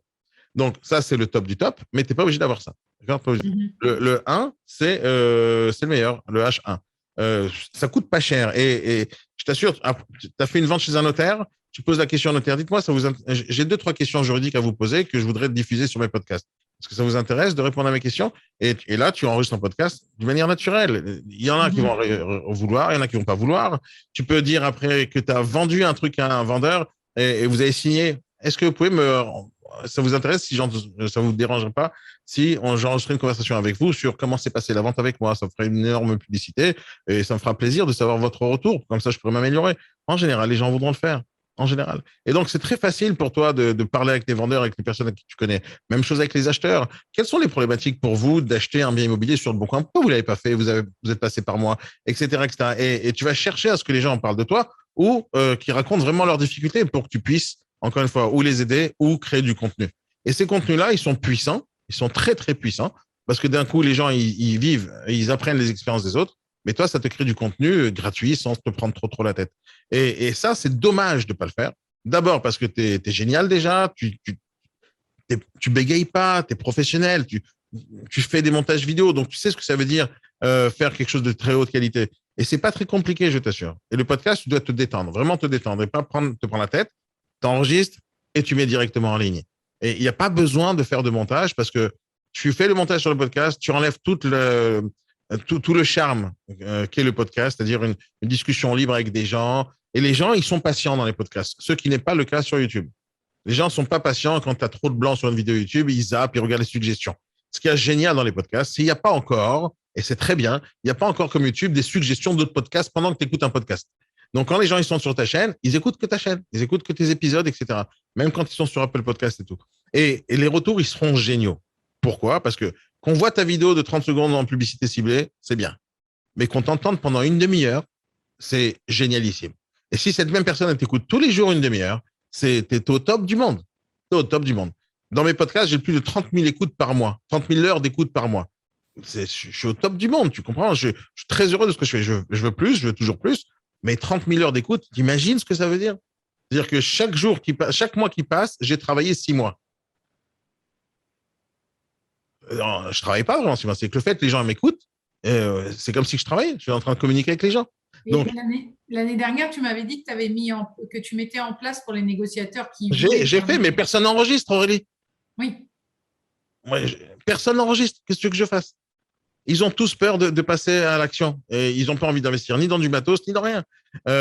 Mais pourtant, c'est facile. Moi, je suis prêt à faire des tonnes de choses pour vous tous. Vraiment, j'ai envie de relancer une émission qu'on avait fait l'année dernière et le faire en vidéo. C'est la vraie vie des négociateurs. J'ai envie de le relancer, ce truc-là. C'est de faire des interviews avec vous vous raconter votre vie, comment ça travaille. Et comme on va le faire avec vous, et donc en face à face, en mode interview, je pense que ça va être plus facile pour vous de parler plutôt que de le faire seul. Donc, moi, je suis prêt à faire ce genre de choses. Je suis prêt à mettre en place des moyens et des ressources, mais il faut que les gens aient envie de le faire. Tu comprends? Je ne vais pas vous pousser à prendre du temps pour enregistrer un podcast qu'on va vous mettre en ligne gratuitement sans que ça vous coûte. Mais si vous ne prenez pas le temps, au moins de réfléchir à des idées, au moins de venir me solliciter, Daniel, je peux enregistrer avec toi? Ouais, cool, c'est pas compliqué. J'ai tous les outils qu'il faut. Je peux mettre ça à votre disposition. Mais il faut avoir l'envie de le faire. Tu comprends? Il faut comprendre. Il faut avoir le déclic. Ce qui est bien chez toi, c'est que tu as le déclic. Tu comprends que c'est important. Tu sais pas le faire, tu as peur de le faire, c'est pas grave. Et tu vas surmonter ça. Mais tu as le déclic. Et ça, c'est la chose la plus importante. Tu as été très intelligente jusqu'à maintenant pour écouter des conseils et les adapter. Tu as été très intelligente jusqu'à maintenant. Continue comme ça. Juste te force pas à faire des choses que tu n'as pas envie de faire et te force pas à rajouter des masses de travail tant que tu n'as pas compris encore le concept de prendre de l'argent et de l'investir dans ta boîte en déléguant les tâches à quelqu'un d'autre. C'est ça, le but d'une entreprise, c'est d'investir, gagner de l'argent et la développer. Et comment on développe? On réinvestit l'argent dans des ressources, dans du matériel, dans des outils, dans du personnel ou dans des freelances ou peu importe. Tu réinvestis pour que l'année suivante soit plus facile que l'année précédente. C'est-à-dire que si chaque année, tu travailles dur de la même manière pour faire le même chiffre d'affaires, c'est qu'il y a quelque chose qui cloche. Il y a quelque chose qui cloche. C'est-à-dire que tu n'as pas essayé d'améliorer ta façon de bosser. Tu vois, je sais pas moi. Imagine que tu veux creuser un trou dans ton jardin. Au début, tu n'as pas d'argent, donc tu creuses avec les doigts. D'accord? Oh, c'est compliqué. À un moment donné, ce trou-là, il t'a ramené de l'argent. Je sais pas comment, ça, c'est juste une métaphore. Il t'a ramené de l'argent, ce trou. Ou tu continues à creuser avec les doigts, ou tu t'achètes une pelle. Maintenant, la pelle, c'est bien. C'est 10 fois mieux que les doigts, d'accord? Mais à un moment donné, tu gagnes plus d'argent parce que tu es plus performant et plus efficace. Bon, ou tu continues avec la pelle, Ou tu achètes un truc automatique, un tracteur, d'accord? Une pelleteuse. Je connais pas ces termes, je ne fais pas du jardinage. Et encore une fois, tu as acheté une pelleteuse, tu vois que ça rapporte du fric. Ou tu restes avec ta pelleteuse, tu achètes deux. Tu comprends? Et si c'est pas assez, tu en achètes 5. Et si c'est pas assez, tu peux pas gérer 5 pelleteuses. Tu embauches un gars qui va gérer les 5 pelleteuses. Après, tu en achètes encore un. Le but d'une entreprise, c'est ça. C'est de développer. Avec l'argent, tu as gagné. Si tu restes en gagnant la même somme d'argent sans améliorer tes process ou sans te faciliter la vie, tu vas faire chaque année le même chiffre d'affaires et peut-être pas, peut-être ça va descendre parce que tu n'es pas en train d'améliorer ta communication. Et donc, au fur et à mesure, tu vas faire le même travail, mais toujours avec la même fatigue. Rappelle-toi de cette équation que j'ai toute ma vie, depuis des années, minimum effort, maximum renta. Dire ton but à toi, c'est d'aller dans ce sens-là. Dire aujourd'hui, tu as fait beaucoup d'efforts, tu as fait 200 000, il faut que tu fasses 200 000 l'année prochaine avec moins d'efforts. Si tu fais moins d'efforts, tu pourras consacrer le temps que tu as mis moins d'efforts sur d'autres actions, donc automatiquement, tu te développes. Minimum effort, maximum renta. C'est votre objectif. Ça ne veut pas dire qu'on ne bosse pas. Hein. C'est-à-dire que si jamais tu as réussi à économiser 2 heures par jour, ce n'est pas pour aller dormir. C'est pour faire quelque chose de plus pendant ces 2 heures par jour. Et le jour où tu deviens riche, et c'est quoi riche? C'est quand tu n'as pas besoin d'aller bosser. À ce moment-là, tu peux dormir. Mais pour l'instant, on bosse. Et si jamais tu as choisi le chemin de l'entreprise, moi, je ne suis pas riche parce que je bosse encore. Dans quelques années, j'espère que je serai assez riche pour ne pas avoir besoin de bosser. Et je pense que même ce jour-là, je bosserai quand même. Mais ça change rien. Moi, j'adore bosser. D'accord? J'ai un mois de vacances au mois d'août, c'est cool. Mais à un moment donné, c'est bon. Il faut que je rencontre des gens, il faut que je parle, il faut que je vende. Tu sais, c'est comme un instinct, tu vois. Ça, c'est pareil. Tu vois, on s'est encore fait avoir cette année. On n'est pas parti en vacances parce qu'on avait pourtant essayé de préparer un peu en avance. On a appelé les notaires parce qu'on avait 6 ventes qui devaient signer au mois d'août. Donc, tu vois, au mois de juillet, on s'est dit, OK, on va commencer à prévoir pour avoir au moins les dates, tu vois, pour essayer de se dire, même si on part qu'une semaine. Et les notaires, ça a été assez compliqué. Donc, on est parti 2 jours par-ci, 2 jours par-là, mais on n'a pas fait de vraie coupure, quoi. Mais Je vais te donner un conseil que mon ami Guillaume Attala et associé m'a donné, et c'est un super conseil, et j'ai commencé cette année à l'appliquer, c'est de planifier les vacances à l'avance. Dire, tu dois mettre dans ton agenda, par exemple, et j'ai commencé à le faire, parce que j'ai décidé, par exemple, cette année, de ne plus prendre le mois d'août entier de vacances, mais de prendre une fois de temps en temps un week-end pendant l'année. Parce qu'à un moment donné, tu arrives sur les rotules. Je travaille comme ça depuis des années, avoir un mois de vacances pendant l'année, je travaille dur. Mais là, c'était trop dur pour moi. Cette année a été difficile et l'année précédente difficile. Et difficile en bien, parce que je travaille dur, mais trop. À un moment donné, j'ai pété les plombs. Peut-être je suis vieux, peut-être j'ai moins d'énergie qu'avant, j'en sais rien. Et là, j'ai dit, on va disperser ça. Et à partir de maintenant, je fais ça. Au moins une fois par mois, je vais partir en week-end quelque part. Au moins une fois par trimestre, je vais prendre un peu plus de temps qu'un week-end. Et je vais me kiffer pendant l'année pour pas arriver sur les retours à la fin de l'année. Et ce qu'il m'a donné comme conseil, et j'ai commencé à l'appliquer, c'est tu planifies. Tu planifies les vacances. C'est-à-dire, tu sors de vacances, tu planifies les prochaines. Et l'idée, vacances, c'est pas obligé d'être une semaine ou 3 mois. Hein, ça peut être juste un week-end. Tu vois, samedi, dimanche, tu vas en Angleterre, tu vas kiffer, tu vas manger du gefilte fish. Tu vas le lendemain, tu vas faire autre chose. L'idée, c'est de changer d'air. Changer d'air. Tu peux faire du sport, comme tu peux faire plein de trucs, mais sortir de la maison, sortir du truc. Et planifie. Donc, moi, je te redonne ce conseil. Tu regardes ton agenda, mais les vacances que tu vas faire dans 3 mois. Et tu dis, il n'y a pas de rendez-vous. Donc, quand tu vois qu'il y a l'espace vacances, ton calendrier ne peut pas fixer un rendez-vous là-bas. Et tu ne fixeras pas de rendez-vous parce que tu sais que tu es en vacances. Donc, aujourd'hui, c'est difficile de balayer tout ton agenda en disant, je me casse. Par contre, si tu planifies 3 jours, et comme dans 3 mois, donc dans 3 mois, tu n'as pas encore de rendez-vous prévu. Donc, tu pourras facilement partir en vacances. La gestion du temps, rappelle-toi ça. La gestion du temps, c'est la chose la plus difficile. C'est pour ça qu'on a encore du boulot. Ah ouais, Tu vois, il y a plein de points encore à améliorer. Déjà, oui, l'objectif de l'année prochaine, c'est d'arriver à se poser 15 jours de vacances en plein été. Déjà, si on y arrive à ça, ça veut dire qu'on aura déjà. Ça veut dire que tu auras appris à gérer du temps, à être plus calme, plus concentré, plus focus. Tu auras délégué quelques tâches. Mais ce n'est pas très grave. Vous êtes dans votre première année et vous êtes en train de cartonner. Ce n'est pas très grave. Tu n'as pas des gros problèmes. Tu vois, on dit que tu as des problèmes de riches. Mais, t'es pas à l'abri d'une baisse de régime et t'es pas à l'abri d'une fatigue, t'es pas à l'abri d'une maladie, t'es pas à l'abri d'un problème technique, j'en sais rien, t'es pas à l'abri de rien du tout. Personne n'est à l'abri, ni moi, ni toi, ni personne. Donc, l'idée, c'est d'être capable il y a un proverbe qui dit, pour voyager loin, il faut ménager sa monture. Et plus tu travailles dur sans réfléchir, tu vas faire de l'argent. Ce que beaucoup de gens font, ils travaillent dur. Mais après, c'est burn-out, c'est fatigue, c'est baisse de régime, etc. Ce qu'il faut faire, c'est entretenir, et kiffer ce que tu fais. Tu vas de plus en plus kiffer quand tu vas lâcher des trucs qui servent à rien. Tu vois, des fois, tu as des clients, je dis, j'ai pas envie de me prendre la tête avec lui, ça me saoule, je préfère me concentrer sur un autre gars, un investisseur, qui aura des vins bien. Aujourd'hui, tu peux pas faire ce choix parce que tu as la dalle et tu as besoin de sous. Mais dans 2 ans, 3 ans, tu feras ce choix. Je dis, écoutez, moi, je travaille qu'avec ce genre de personnes. Quand je vous dis spécialisation, c'est dans cet axe-là. C'est qu'à un moment donné, tu sais qu'est-ce qui rapporte et tu sais qu'est-ce qui rapporte pas assez. Et tu vas choisir ta direction. Tu vas délaisser certains produits, certains secteurs, certains types de clients. Mais c'est pas tout de suite, là. C'est dans votre première année. Il y a tellement de choses à voir plus tard. Il y a tellement de choses à trucs. Passe dans cette année-là à la consolidation.